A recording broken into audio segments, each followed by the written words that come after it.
Hey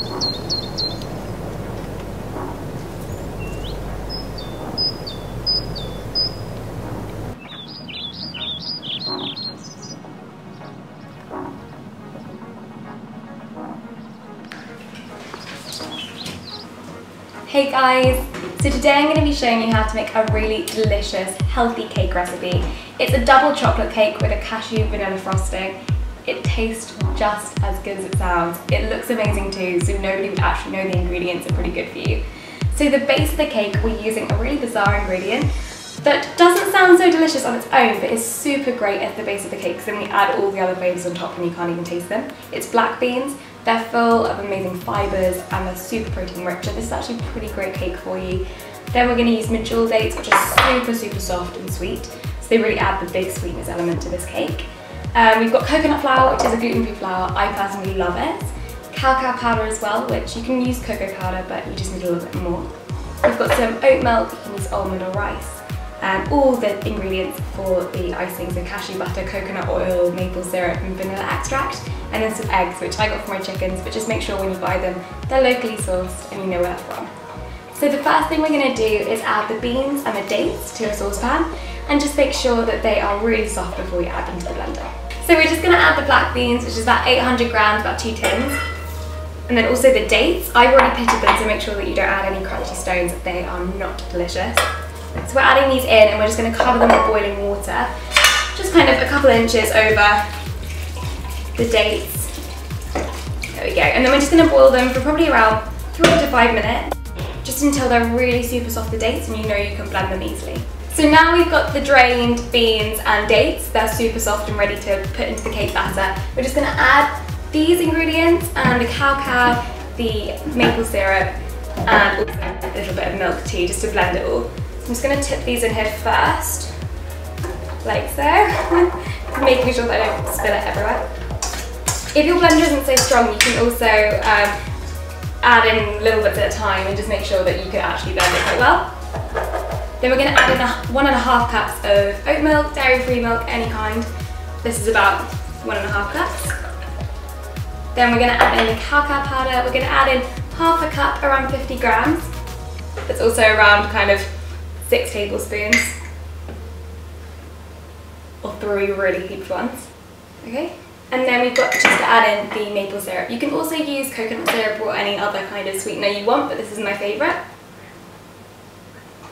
And then we're ready to blend.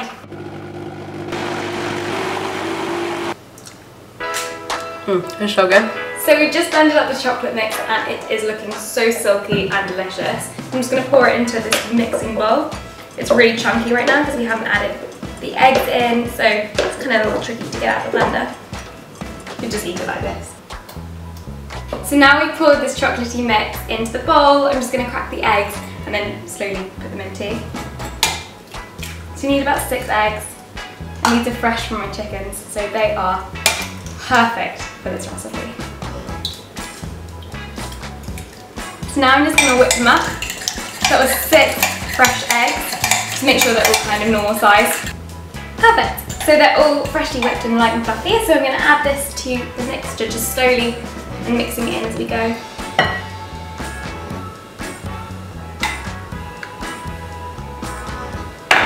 Just folding it in.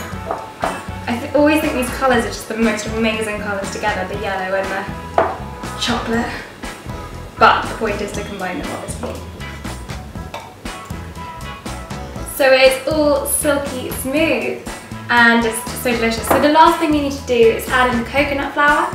I'm going to eyeball it. So you need about a cup of the coconut flour. Just pour it in, and then we're just going to mix that all again.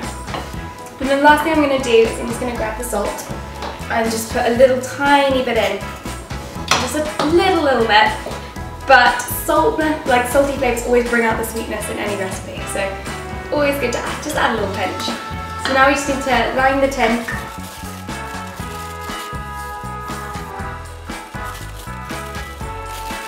So now we've got the mix all ready. Just going to divide it evenly between both of our cake tins and just spread it out evenly.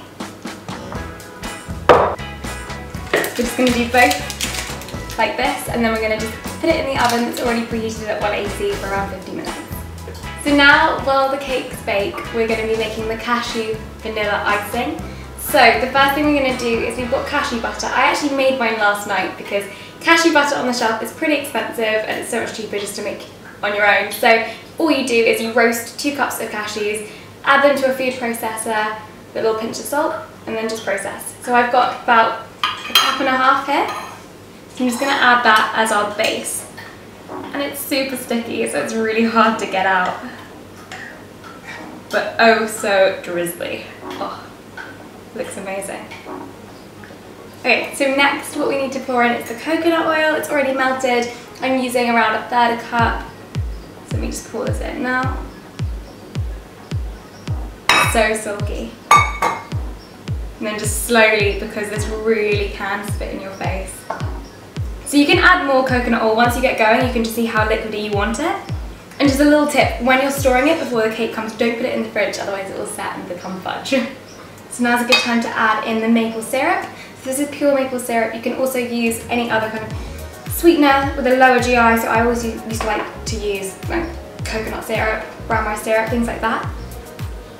So you're going to want around 1/3 cup of this too.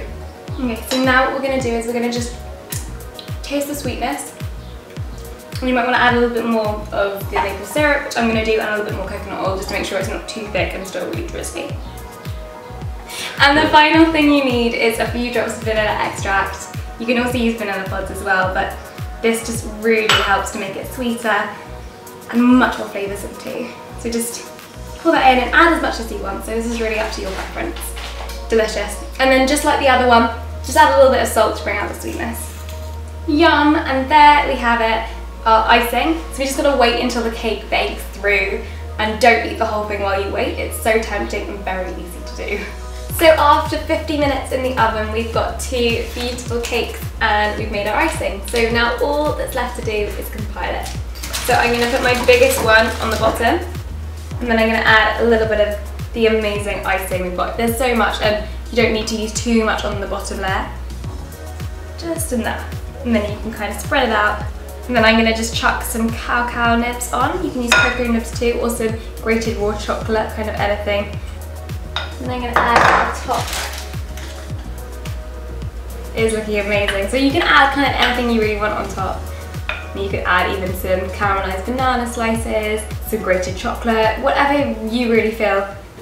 So here we have it, a really delicious, healthy, indulgent dessert. I can't wait to tuck in. Let me know how you guys get on with it at home, and I'll see you guys here next time.